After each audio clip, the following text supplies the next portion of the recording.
Good evening, my fellow Americans. Tonight, I'd like to talk to you about where we are as we mark 1 year since everything stopped because of this pandemic. A year ago, we were hit with a virus that was met with silence and spread unchecked. Denials for days, weeks, then months. That led to more deaths, more infections, more stress, and more loneliness. Photos and videos from 2019 feel like they were taken in another era. The last vacation, the last birthday with friends, the last holiday with extended family. While it was different for everyone, we all lost something. A collective suffering, a collective sacrifice. A year filled with the loss of life and the loss of living for all of us. But in the loss, we saw how much there was to gain in appreciation, respect, and gratitude. Finding light in the darkness is a very American thing to do. In fact, it may be the most American thing we do. And that's what we've done.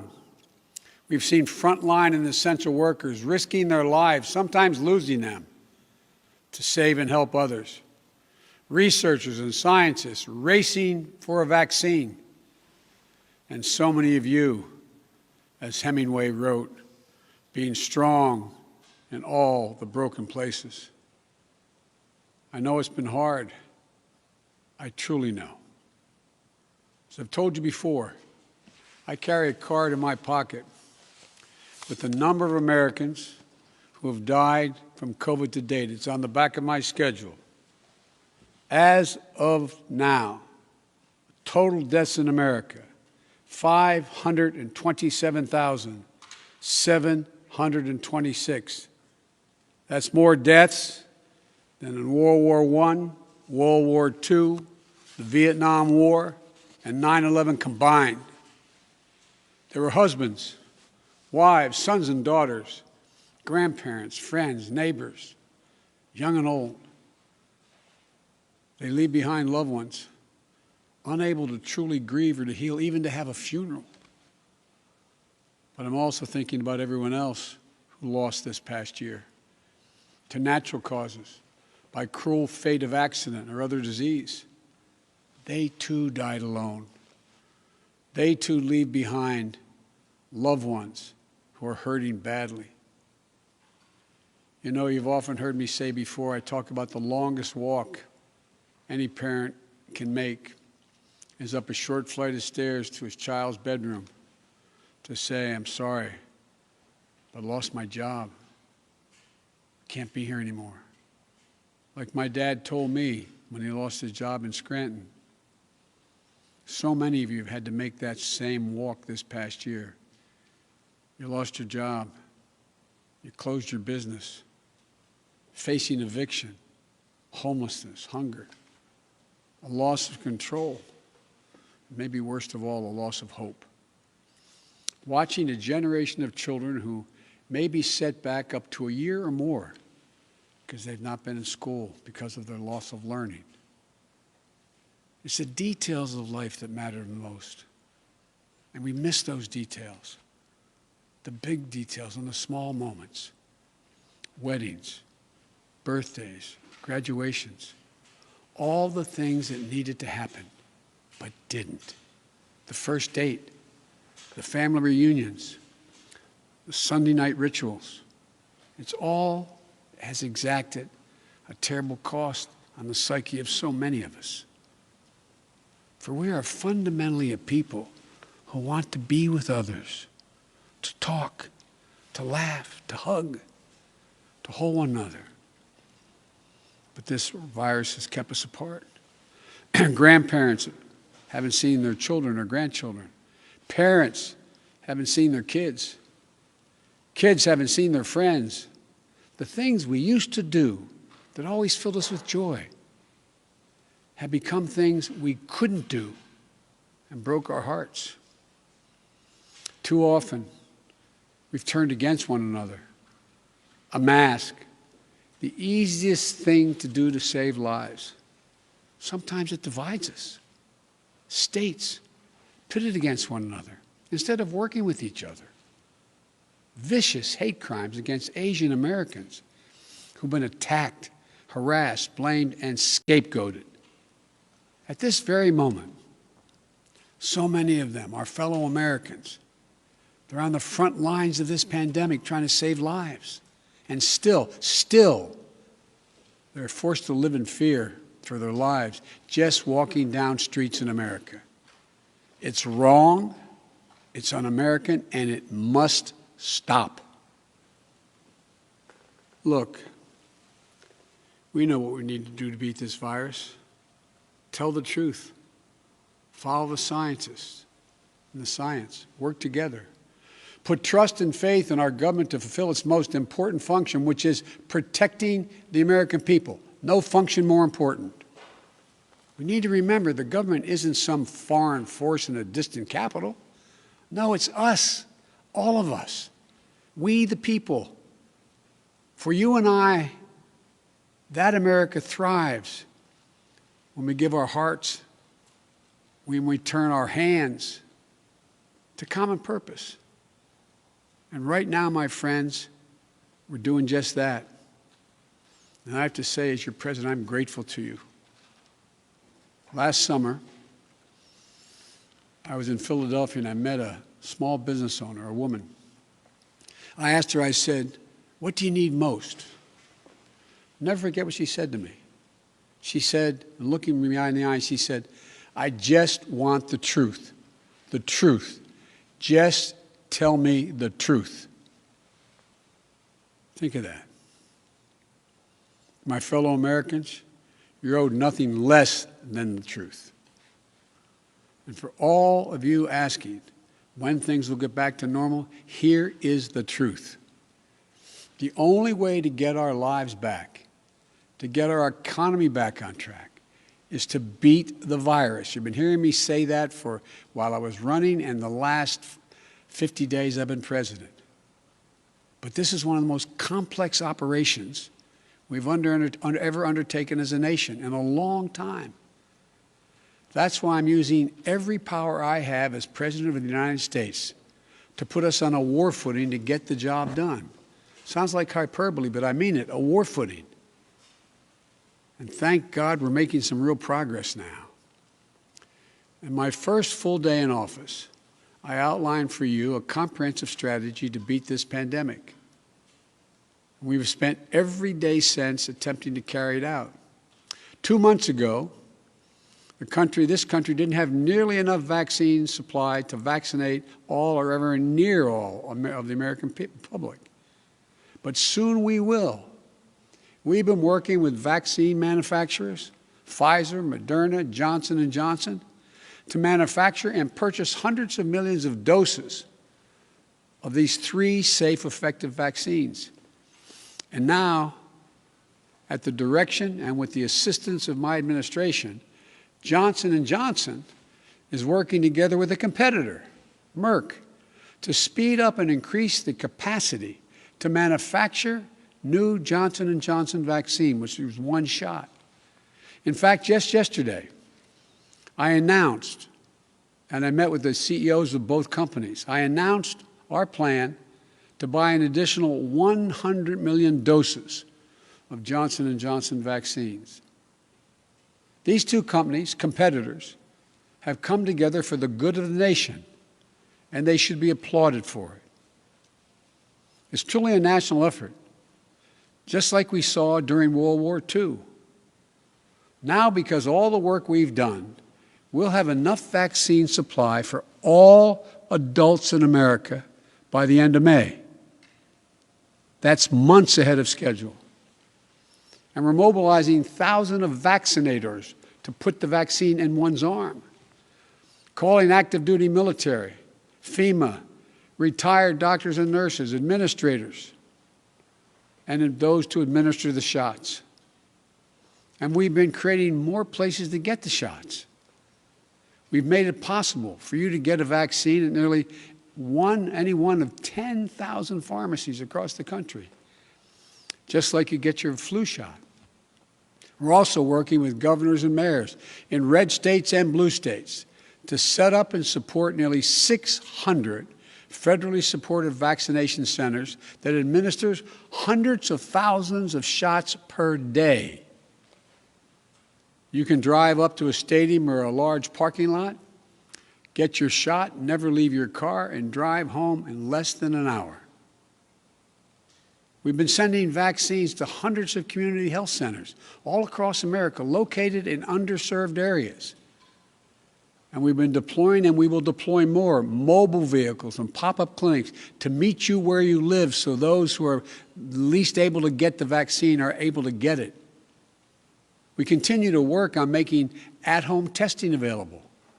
And we've been focused on serving people in the hardest-hit communities of this pandemic: Black, Latino, Native American, and rural communities. So what does all this add up to? When I took office 50 days ago, only 8% of the Americans, after months, only 8% of those over the age of 65 had gotten their first vaccination. Today, that number is 65%. Just 14% of Americans over the age of 75 50 days ago had gotten their first shot. Today, that number is well over 70%.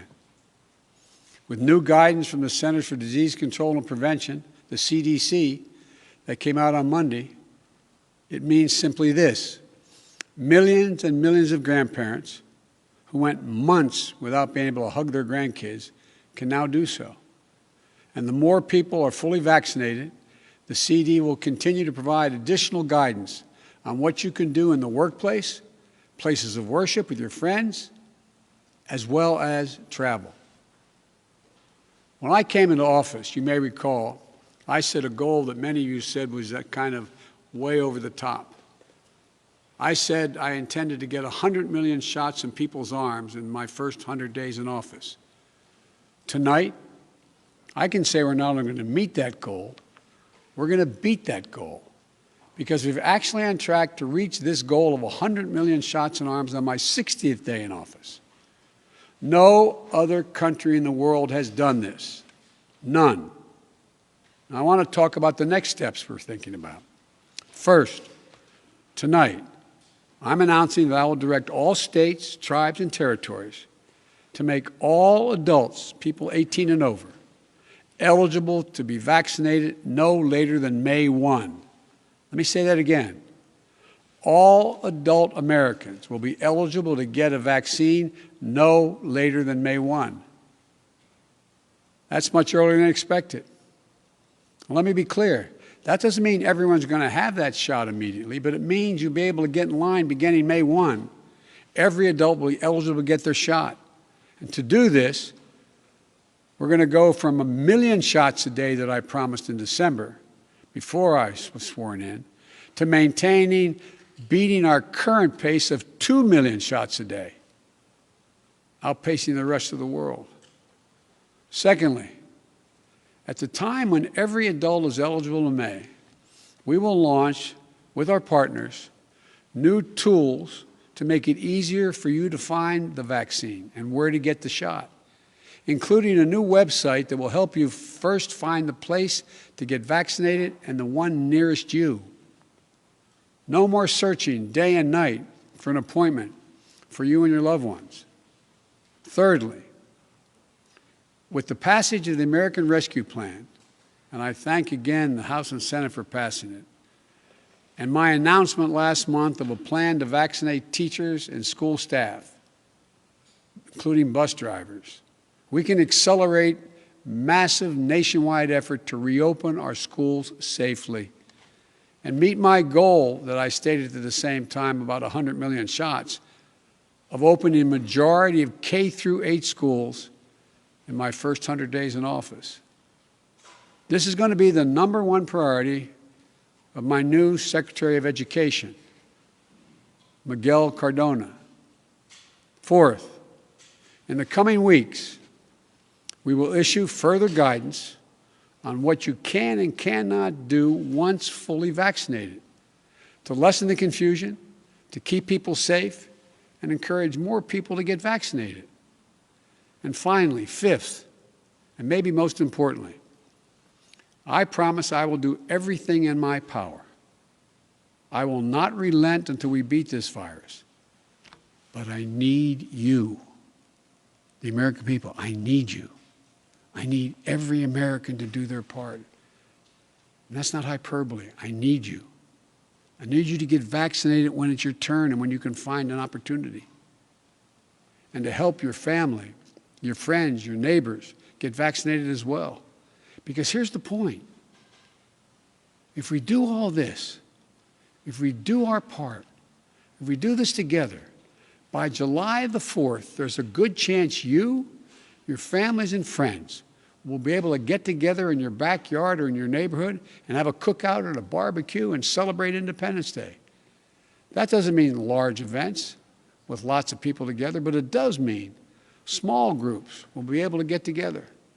After this long, hard year, that will make this Independence Day something truly special, where we not only mark our independence as a nation, but we begin to mark our independence from this virus. But to get there, we can't let our guard down. This fight is far from over. As I told the woman in Pennsylvania, I'll tell you the truth.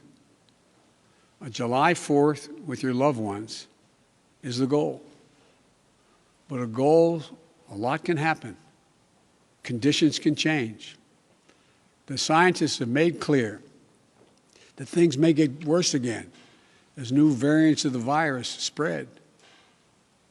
We've got work to do to ensure that everyone has confidence in the safety and effectiveness of all three vaccines. So my message to you is this. Listen to Dr. Fauci, one of the most distinguished and trusted voices in the world. He's assured us the vaccines are safe. They underwent rigorous scientific review. I know they're safe. Vice President Harris and I know they're safe. That's why we got the vaccine publicly in front of cameras, so for the world to see, so you could see us do it. The First Lady and the Second Gentleman also got vaccinated. Talk to your family, friends, your neighbors, the people you know best who've gotten the vaccine. We need everyone to get vaccinated. We need everyone to keep washing their hands, stay socially distanced, and keep wearing the mask as recommended by the CDC. Because even if we devote every resource we have, beating this virus and getting back to normal depends on national unity. And national unity isn't just how politics and politicians vote in Washington, or what the loudest voices say on cable or online.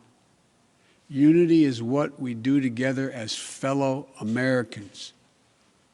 Because if we don't stay vigilant and the conditions change, then we may have to reinstate restrictions to get back on track. And please, we don't want to do that again. We've made so much progress. This is not the time to let up. Just as we were emerging from a dark winter into a hopeful spring and summer is not the time to not stick with the rules. I'll close with this. We've lost so much over the last year. We've lost family and friends. We've lost businesses and dreams we spent years building. We've lost time with each other. And our children have lost so much time with their friends, time with their schools. No graduation ceremonies this spring. No graduations from college, high school, moving up ceremonies. You know, and there's something else we lost. We lost faith in whether our government and our democracy can deliver on really hard things for the American people. But as I stand here tonight, we're proving once again something I've said time and time again, to the probably tired of hearing me say it. I say it to foreign leaders and domestic alike. It's never, ever a good bet to bet against the American people. America is coming back. The development, manufacture, and distribution of vaccines in record time is a true miracle of science. It's one of the most extraordinary achievements any country has ever accomplished. And we also just saw the Perseverance rover land on Mars. Stunning images of our dreams that are now a reality. Another example of the extraordinary American ingenuity, commitment, and belief in science and one another. And today, I signed into law the American Rescue Plan, an historic piece of legislation that delivers immediate relief to millions of people, includes $1,400 in direct rescue checks, payments. That means a typical family of four earning about $110,000 will get checks for $5,600 deposited if they have direct deposit or in a check, a treasury check. It extends unemployment benefits. It helps small businesses. It lowers health care premiums for many. It provides food and nutrition, keeps families in their homes. And it will cut child poverty in this country in half, according to the experts. And it funds all the steps I've just described to beat the virus and create millions of jobs. In the coming weeks and months, I'll be traveling along with the First Lady, the Vice President, the Second Gentleman, members of my cabinet, to speak directly to you, to tell you the truth about how the American Rescue Plan meets the moment. And if it fails at any pace, I will acknowledge that it failed, but it will not. About how after long, dark years, one whole year, there is hope and light of better days ahead. If we all do our part, this country will be vaccinated soon. Our economy will be on the mend. Our kids will be back in school. And we'll have proven once again that this country can do anything, hard things, big things, important things. Over a year ago, no one could have imagined what we were about to go through. But now, we're coming through it. And it's a shared experience that binds us together as a nation. We are bound together by the loss and the pain of the days that have gone by. We're also bound together by the hope and the possibilities of the days in front of us. My fervent prayer for our country is that after all we've been through, we'll come together as one people, one nation, one America. I believe we can and we will. We're seizing this moment. And history, I believe, will record. We faced and overcame one of the toughest and darkest periods in this nation's history. Darkest we've ever known.